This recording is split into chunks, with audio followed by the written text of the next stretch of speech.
Bonjour et bonsoir à tous et bienvenue dans la suite de notre atelier. Je ne sais pas si vous voyez la nouvelle chose qu'on va aborder aujourd'hui.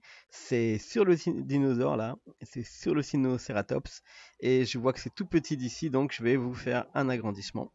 Voilà, on va faire hop, la petite casserole qui est là. Hop, j'ai pas bien sélectionné. Voilà, la petite casserole. Donc là, ça va être un atelier assez rapide. On va aborder le subsurf et le crease. On va regarder comment on utilise cet outil-là. Donc je vais tout de suite réouvrir le dernier fichier qu'on avait commencé ensemble. Et je lance donc le mode tutoriel avec une petite musique. Si vous n'êtes pas abonné, eh bien, il y a plein de playlists dans ma chaîne et je vous conseille de pas trop les louper parce que ça va vraiment en ordre croissant. Si vous trouvez que c'est trop compliqué ou que au contraire c'est trop simple, bien n'hésitez pas à me laisser un petit message aussi. Vous me dites voilà, moi j'aimerais bien que ce soit plutôt comme ça ou d'une autre manière. Alors on va regarder ici notre gabarit. Et dans notre gabarit, donc on avait une casserole là, avec un petit crochet. On fera le crochet par la suite. On va déjà faire la petite casserole. Donc je vais mettre avec Shift, clic ici, le curseur à cet endroit-là. Je me remets dans la vue de profil. Je mets le curseur à peu près ici. Tac. Et là maintenant, vous voyez que le curseur s'est placé à l'endroit où je veux accrocher ma casserole. Donc je vais ajouter un plan en vue de profil comme ça. Je vais faire Shift A. Je vais activer pour vous les raccourcis clavier. Voilà. Shift A. J'ajoute un Mesh Plane. Je vais rentrer en mode édition et je vais le tourner dans la vue comme ça avec R. Donc là c'est le sens, alors vous voyez le truc, le trait vert, c'est le sens des Y. R, Y, 90. Donc là je tourne dans ce sens-là. Je fais S pour le rétrécir. Et je vais le mettre à peu près de la taille de l'arrondi de notre petite casserole. Je vais maintenant isoler tout ça avec la touche slash au-dessus du 8. Tac. Et je vais travailler juste cette petite partie. Donc premièrement, je vais faire une extrusion E comme ça. Vous voyez. Et encore une extrusion ici pour faire la profondeur de la petite casserole. Je fais encore une extrusion ici, E. Vous voyez. S. Puis je fais E vers l'intérieur. Alors je vais essayer là de ne pas dépasser, donc je vais rester ici. Si vous voulez voir à combien vous êtes ici, vous mettez dans la vue, là pour nous c'est vue de face, et on va regarder en transparence. Donc là, je peux faire G, par exemple X, si je veux continuer à déplacer de façon bien linéaire là par rapport au l'axe des X. Et on va faire l'épaisseur de la casserole comme ça. Là maintenant je fais encore E pour donner le fond. Parce que si maintenant je place cet objet là en mode subdivision de surface avec CTRL 2, eh bien j'ai ça. Alors, vous avez vu ici, ça a ajouté le modificateur. Je suis en texture paint là. Hop, je me remets en mode layout. Excusez-moi. Voilà. Là, vous voyez ici, au niveau des modifieurs, ici, j'ai ajouté donc avec CTRL 2 le modifieur subdivision de surface au niveau 2.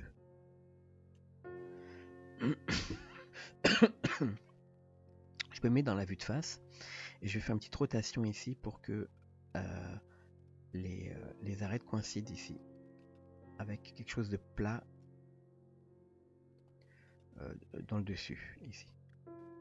Donc c'est pas extrêmement plat. Je vais faire CTRL Shift clic pour faire des petits pas comme ça de 5 degrés.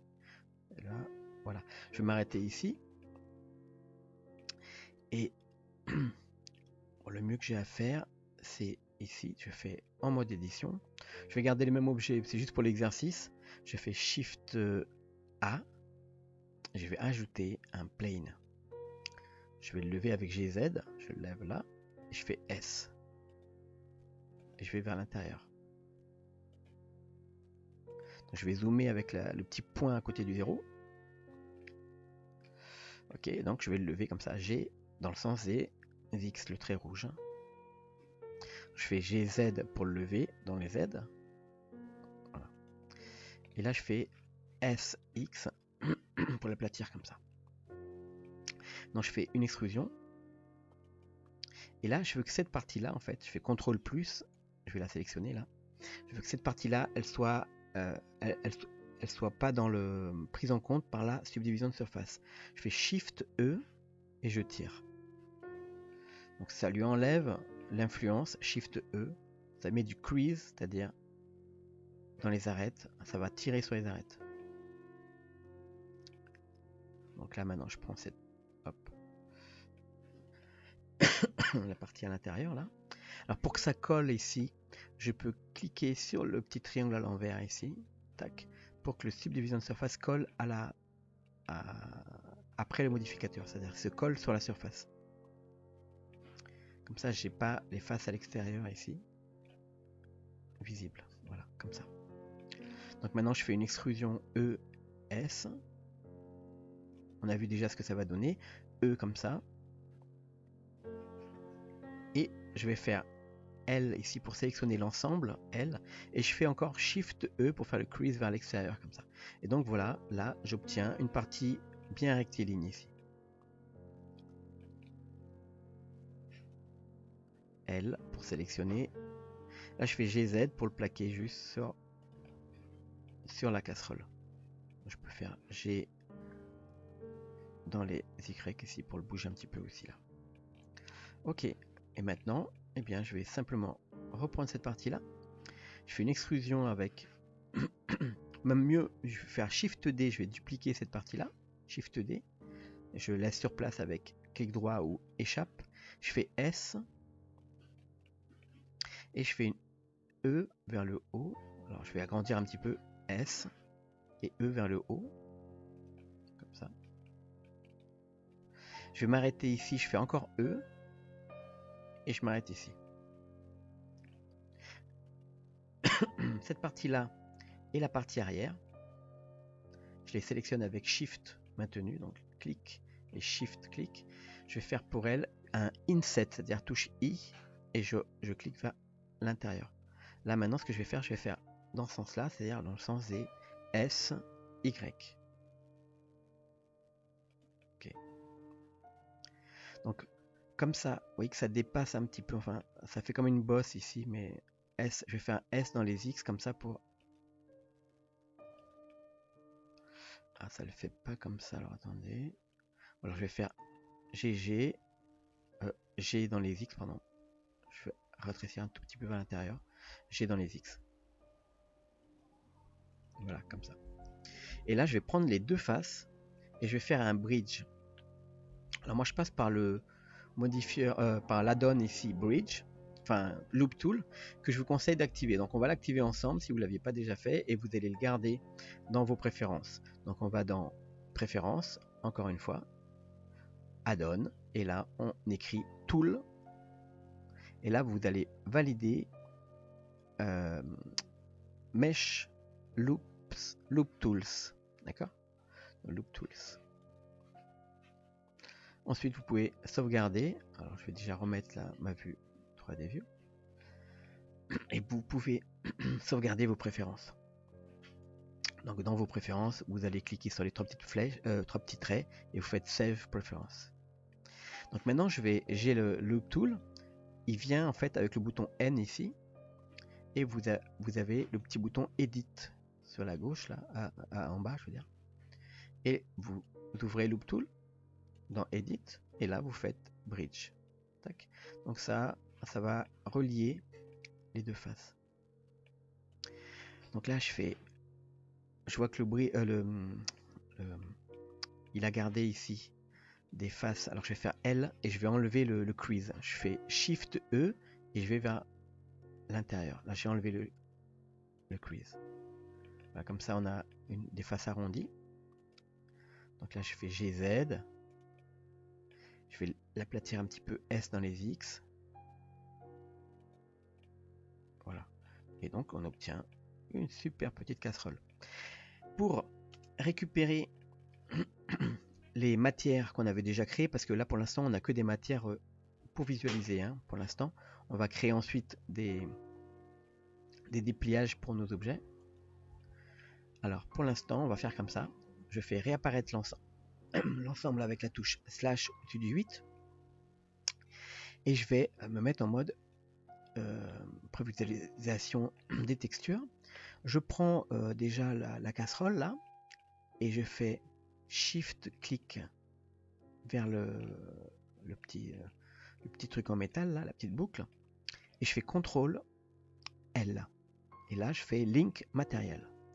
Donc là OK. Et maintenant pour rajouter une des deux matières ici de cette couleur, on va en mode édition, donc tabulation ou edit mode ici. On va sélectionner cette partie là avec L. Et maintenant on va faire ici dans les matériaux, on va ajouter ici un matériel plus. Je fais plus. Et là, par contre, je vais chercher un matériel qui existe déjà. Donc on va prendre le matériel marron ici foncé, qui est celui du tissu en cuir là. Et je dois faire, bien sûr, en mode édition, après avoir sélectionné ici, eh bien je dois faire assigner, bien sûr. Voilà, il me reste plus qu'à faire un clic, Shade Smooth, et voilà. Une petite casserole. Alors je fais GZ ici maintenant pour redescendre cette petite casserole à l'endroit où il y a le bambou.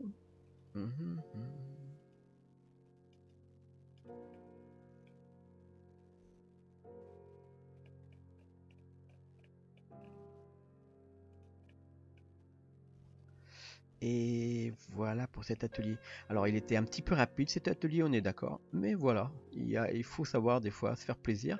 Et moi je vous engage maintenant à faire tout seul donc les deux petites plaques en bois qui sont en fait, ça ressemble à des castagnettes, mais c'est des petites cuillères en bois, donc vous allez les faire avec la même méthode que nous avons fait la casserole, mais avec beaucoup moins de profondeur pour les creux et sans changer d'objet, donc en ayant simplement l'objet bois. Voilà, si vous ne le sentez pas, vous me le dites. Mais voilà, je vous encourage à faire sinon aussi une autre casserole d'un autre modèle que vous allez pouvoir placer derrière. Allez, si vous voulez, on peut la faire rapidement ensemble. Mais on peut faire rapidement, c'est vrai, une casserole comme ça. Parce que je sais que... Alors je vais faire édition, pardon, ici, Shift A, Mesh Plane. Moi je mets un cube là, S, hop. Ici, touche point pour recentrer ça sur celui-là. Je vais isoler l'objet, tac, et là je vais faire en mode édition, sélection par face, je vais rentrer dedans, je fais E, S, alors j'enlève l'aimant, E vers le fond, alors, pas trop profond. Je mets du subsurf, alors je peux passer par là ou faire CTRL 2, ou je peux passer par ici, là, donc, modifieur, subdivision niveau 2, tac, ici. Et, ah oui, il faut ajouter aussi une plaque à l'arrière avec E, ici pour aplatir la partie arrière.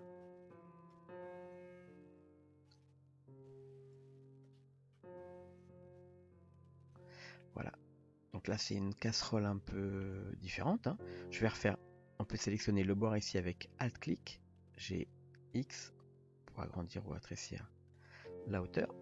Et on va faire rapidement, toujours en mode édition de cet objet. Je vais prendre, par exemple, l'objet qui est dessus ici. La plaque qui est dessus. Je fais Shift D. Vous voyez, Shift D, j'ai dupliqué. Clic droit pour dupliquer sur place. Et je fais le crease avec Shift E. Tac, S. Voilà. Et là, je fais E, E, S, E. Je prends l'ensemble avec L et je fais Shift E pour le crease. Et je fais GZ pour la plaquer à la surface. Je vais prendre cette partie-là, cette face, pardon. Je fais Shift D pour la dupliquer. Clic droit pour la laisser sur place. S, E, E encore une fois. Je prends ici, je fais un Inset I, S, non, enfin, je bouge l'inset, S dans les Y comme ça, et là je fais tout de suite mon bridge. Après avoir fait le bridge, comme c'est sélectionné, je peux faire S dans les Y, comme ça, pour rétrécir. Je prends l'ensemble avec L et je fais Shift E pour enlever le crease. Voilà. Maintenant, j'ai Z, hein, je vais remettre mieux ici. Ou alors je fais E pour mieux le plaquer ici.